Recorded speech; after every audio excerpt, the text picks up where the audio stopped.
attempted assassination of Donald Trump represents a glaring failure by the Secret Service, which left the former US president exposed to gunfire in a breach of security that is now likely to haunt a long-idealized agency that has been repeatedly tarnished by scandal in recent years. While authorities attempt to determine the motive as the suspect's devices are seized, world leaders reacted with shock to the wounding of Donald Trump in an assassination attempt. Presidents and prime ministers globally spoke out against political violence and expressed their support for those affected by the shooting on Saturday. Spain, a big focus. It will figure prominently in the catalogue of extraordinary near misses. A few inches difference, and Donald Trump would likely not have survived Saturday's assassination attempt by 20-year-old Thomas Matthew Crooks. Political leaders have sought to douse the flames over the weekend. In fact, Joe Biden, putting his campaign on pause, has said such violence has no place in America and phoned his opponent, whom he referred to as Donald, which is a shift from the palpable rancor between the men at their first debate in Atlanta. Trump used social media to call Americans to stand united and show their true character. But in his latest address, though, Joe Biden has called for the temperature of politics to be lowered after the assassination attempt on Donald Trump, further adding that politics must never be a literal battlefield, God forbid, a killing field.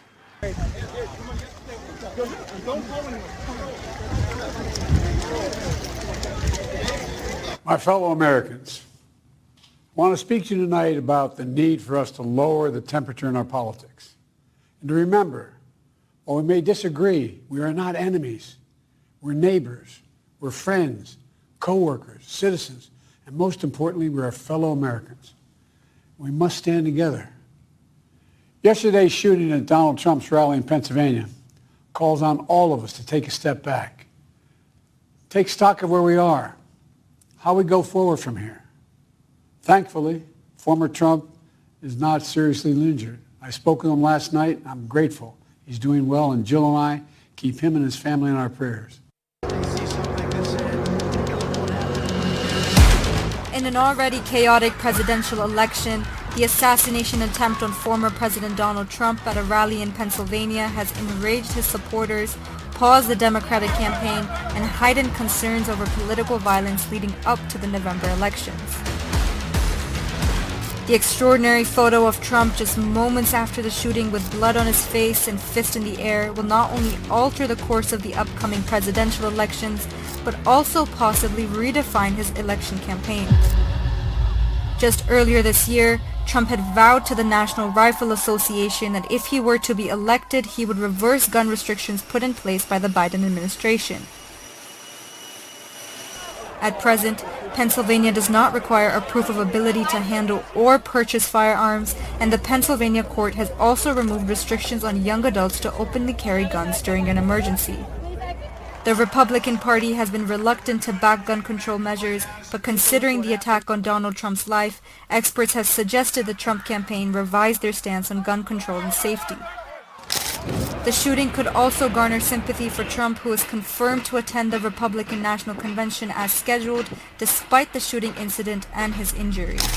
In a joint statement, Trump's campaign and the Republican National Committee said Trump is doing well and looking forward to speaking at the convention in Milwaukee. The assassination attempt is likely to strengthen Trump's presence and ratings at the convention as he accepts the Republican Party's presidential nominee just days after the attack on his life. Samia Afsar for NDTV. Well, for now, the assassination attempt is overshadowing everything in the heated presidential race in the US. Mitch McCann joins us live from New York with the latest update from Ground Zero. Thanks so much, Mitch, for making time for us. Now, this attempted assassination of former President Trump, it has raised new concerns about security at this week's Republican National Convention, right? It certainly has. Good evening again from the United States, where it has been a dramatic 24 hours after that attempted assassination of Donald Trump in Pennsylvania at about 6:15 local time last night. As you say, there have been significant concerns ahead of the Republican National Convention in the coming days. That's taking place in Milwaukee, Wisconsin, somewhere where Donald Trump has landed in the last couple of hours on his plane. He is there. He will be speaking later this week. And the Secret Service has tried to reassure people that the situation is under control and they have taken care of the security measures and there'll be no issues later on this week. Of course, the security services and the Secret Service have been planning this for a very long time, so you can imagine they would have looked into this very carefully in the last 24 hours after this attempt on Donald Trump's life. And speaking of Donald Trump, there have been some new developments in the last short while. He's given a very short interview to the Washington Examiner newspaper, and I want to read you a quote from Donald Trump where he's talking about this Republican convention in Milwaukee. He says, "The speech I was going to give on Thursday was going to be a humdinger. Had this not happened, this would have been one of the most incredible speeches, aimed at mostly the policies of President Joe Biden. Honestly, it's going to be a whole different speech now." That is Donald Trump talking about his speech to the Republican National Convention later this week. I'll read you that last quote just again. Honestly, it's going to be a whole different speech now. That is from Donald Trump. Right, interestingly, Mitch, also in the past 10 days, 2 political ratings analysts have downgraded Joe Biden's chances of winning Minnesota. And Minnesota has not voted for a Republican presidential candidate since 1972 and Richard Nixon, if I'm not mistaken. Well, I think Minnesota is one of these states, but there are many more to consider as well at the moment. There are 6 or 7 swing states, and most of them, if not all of them, have been going in Donald Trump's favour for at least 6 months now. It's been a difficult few weeks, few weeks for Joe Biden. I think we have to acknowledge that. There have been loud calls for him to stand down as the Democratic nominee for president up until this happened yesterday. I think that conversation will be put on pause for some time now while they consider what has happened in Pennsylvania to Donald Trump. But yes, that's right. There are a number of states where at the moment, if the election were held today, the polls would show that the Democrats would lose. One burning question after this incident in Pennsylvania is going to be, how will this impact Donald Trump's campaign? There is some suggestion that it will see him gain a lot of support. People that maybe support Donald Trump will now vote for Donald Trump. Yes. But that remains to be seen. It's important to note there are still 4 months until the US election. And as we've seen in the last couple of weeks, things can change on a dime very, very quickly. Mitch, as always, thank you so much for joining us with the latest from Ground Zero. Market experts, meanwhile, warn that as with any geopolitical event underpinned by mounting concern or outright fear, especially given the opening of the Republican convention, gold would have a strong bid, coupled with a pickup in demand for treasuries as well. But in an instant, the 2024 presidential election in the US, just about 110 days away, and the future of America itself has been transformed. A polarized nation now faces the threat of deepening political violence. The motivation of the gunman is not yet known, but the suspect, 20-year-old Thomas Matthew Crooks from Pennsylvania, was actually a registered Republican according to state voter records. He previously also made a $15 donation to a political action committee that raises money for left-leaning and Democratic politicians.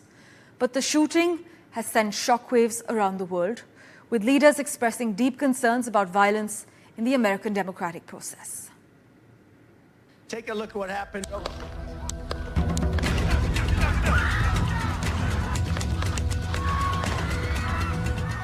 Minutes after former US President Donald Trump was shot, leaders from across the world expressed their shock and concern over the incident.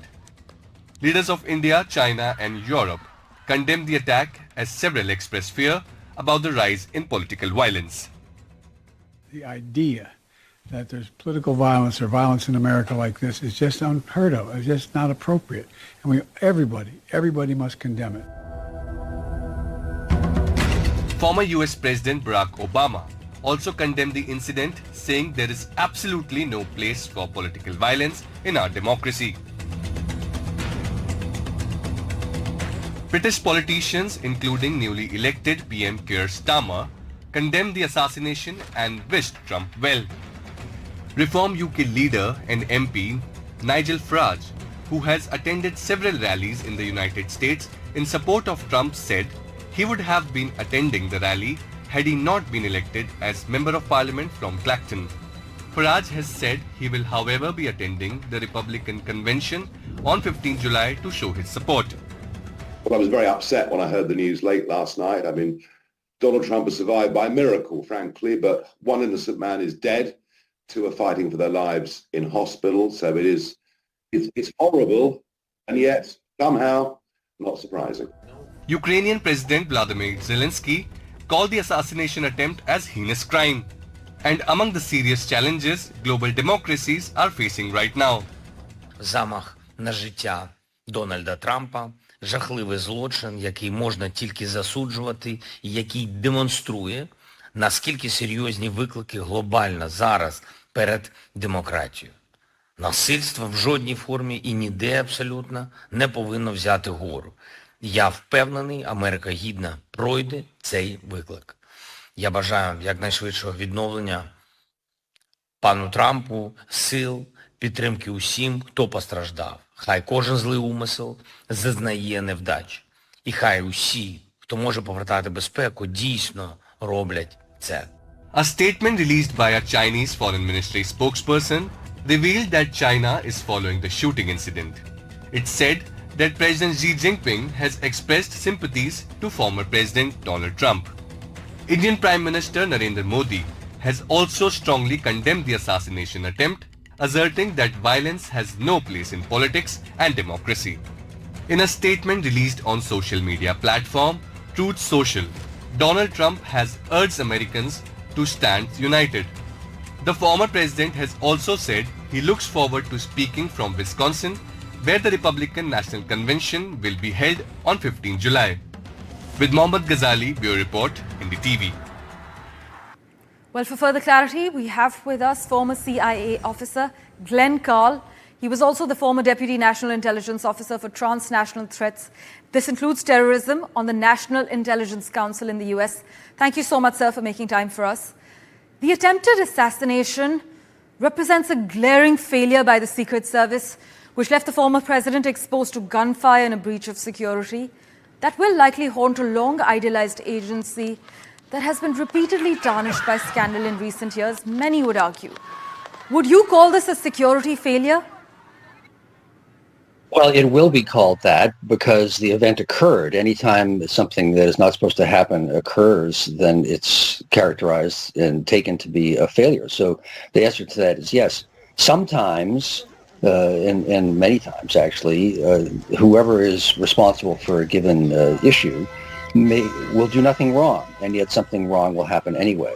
But the person is responsible, or the people, or the organization. It is inevitable.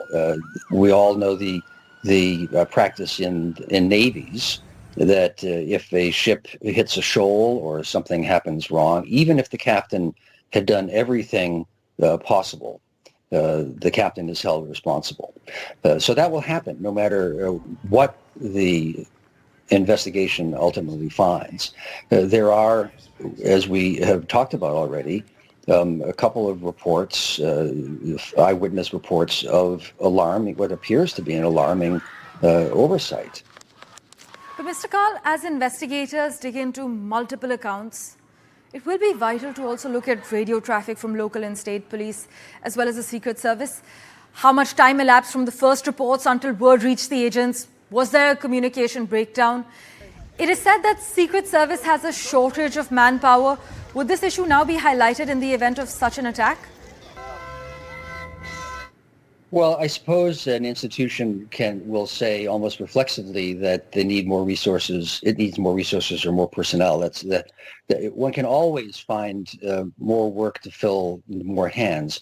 But I don't know that the Secret Service needs more resources that way. That's possible. I do not know. I do know that the Secret Service works hand in glove with local authorities in all different levels of government, with the CIA, with the FBI, with local police, wherever they are. There's the Butler Police Force, which I'm sure is quite small because Butler, Pennsylvania is a small town, but nonetheless, they would be quite important for an event and involved in an event in their own town, and they would work with the Secret Service and vice versa, and on all the levels of government. So that is not an indication at all that there is a problem, rather that there is coordination among the multiple overlapping relevant instances of the government, federal and local. Mr. Karl, the timelines of the Secret Service's response and its coordination with local law enforcement has been thrown into question by witnesses who said that they alerted authorities about what was happening. Do you think in terms of public image management, the Secret Service made the right moves? First reaction, perhaps as a former insider, is that it wasn't a mistake. The FBI is the law enforcement agency with the lead responsibility for investigations on the territory of the United States. And so that struck me as a routine procedural step. Now, whether that would satisfy a public who wants to hear from the first-hand individuals responsible, that's a reasonable question to ask. I am certain that the Secret Service hierarchy responsible for this will speak at various points. My initial reaction is not to be alarmed, but in something so fraught as an attempted assassination of a former president and presidential candidate. Is it possible to completely secure open rally events like this, though? What would be the changes that you want to see at such big campaign events? I think perfect security is impossible in any circumstance, but in particular, given that, as the previous person being interviewed mentioned, and as we all tragically know, there are literally more guns in America than there are citizens. So that gives America a particular dark honor for those who wish to commit mayhem or violence. But President Kennedy, the day he was assassinated, said to one of his advisors, well, if someone wants to kill me, they will succeed at some. There's nothing ultimately that could stop this or make me untouchable, and that is tragically correct. Well, thank you so much, sir, for joining us with the latest. Important questions about the shooting remain unresolved. But the fact that the 20-year-old gunman managed to scale a roof about 200 yards from where Trump was speaking has already prompted calls for a searching investigation of the Secret Service. In fact, gun control is back in the spotlight. And for further clarity on local rules and the future of gun laws in the US, we have with us Shikha Hamilton. Thank you so much for making time for us on the World 24/7.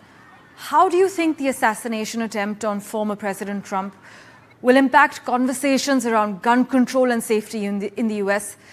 Trump had previously vowed to scrap any gun control restrictions implemented by Biden's administration. 300 Americans are shot every single day. And so now Donald Trump joins that club of gun violence survivors. And it's sad to say that whenever there's a high-profile shooting, that's when this country pays attention, the world pays attention.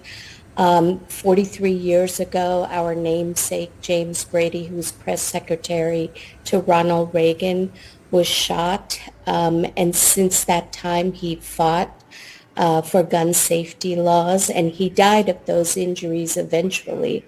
But at that time, even Republicans supported the Brady bill, and we were able to pass one of the most significant pieces of legislation at that time. So the country came together and passed that significant legislation, and I'm hoping, I can only hope that Republicans and Democrats will come together again to pass meaningful legislation to save lives. But do you think Trump may change his stance on gun control after this attack, or will it be business as usual for the GOP? One can only hope. Being a gun violence survivor is traumatic to watch shooting after shooting. I know because I talk with them every day. And so I would hope that Donald Trump realizes the trauma of being a survivor and takes action. But of course, I can't speak for him or predict what the Republicans will do. But this is a time when the country needs to come together as they did 43 years ago in passing the Brady Law. Shikaba, how widespread is the gun violence epidemic in the US? And what are the core reasons behind it?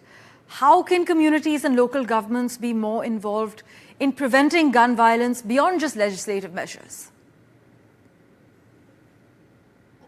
So gun violence takes 40,000 lives every year, and that's not counting the people that survive shooting. So that's 300 people who are shot every single day, 100 who die. And so this is a significant problem in our country, and the problem has long been an electorate one that does not represent the people, as well as an overfinanced gun lobby that successfully markets guns as the solution to gun violence, creating a culture where America has more guns than people, and we pay the price with our lives. We have more gun dealers than McDonald's and Starbucks combined.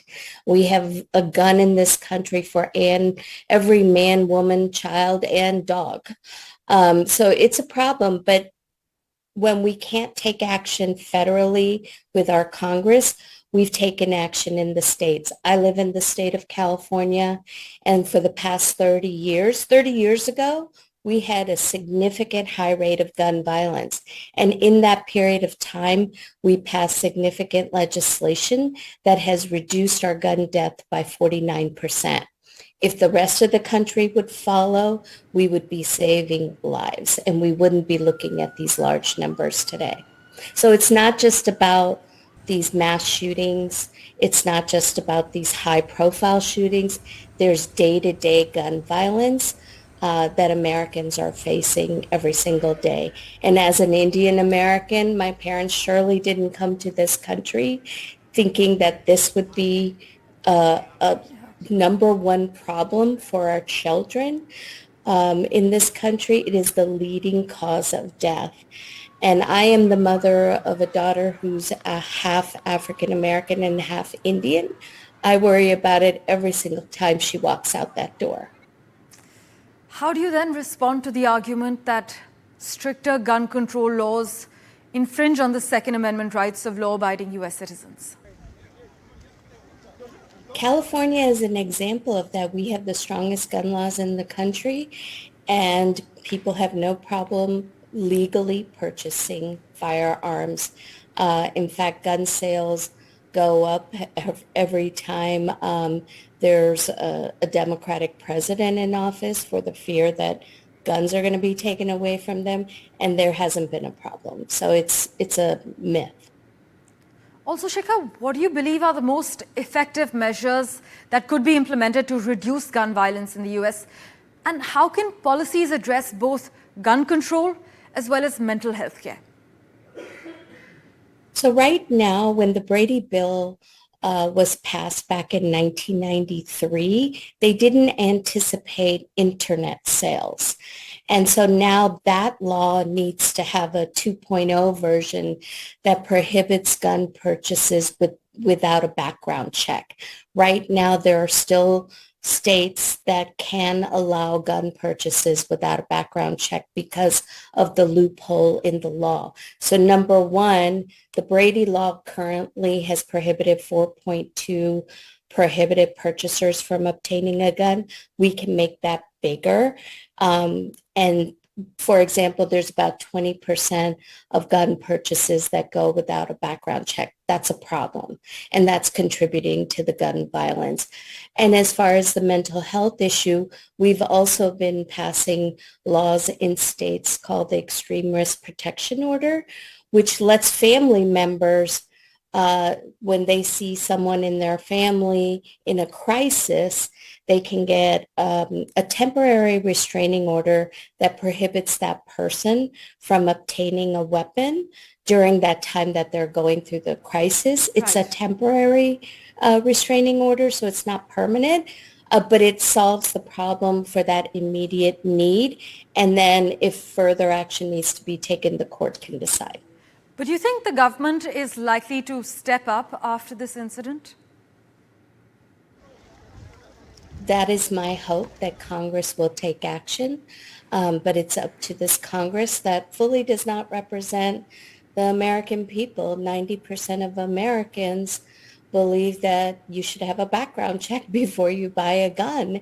And I don't think there's anything in any country that 90% of people agree on.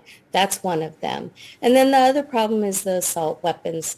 When we had the assault weapons ban between 1994 and 2004, mass shootings were down. They have gone up over 300% ever since the ban was lifted.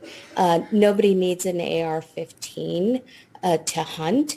It is strictly for the use of killing people, or that's how it is the weapon of choice of mass shooters, and we need to bring an end to the use of those.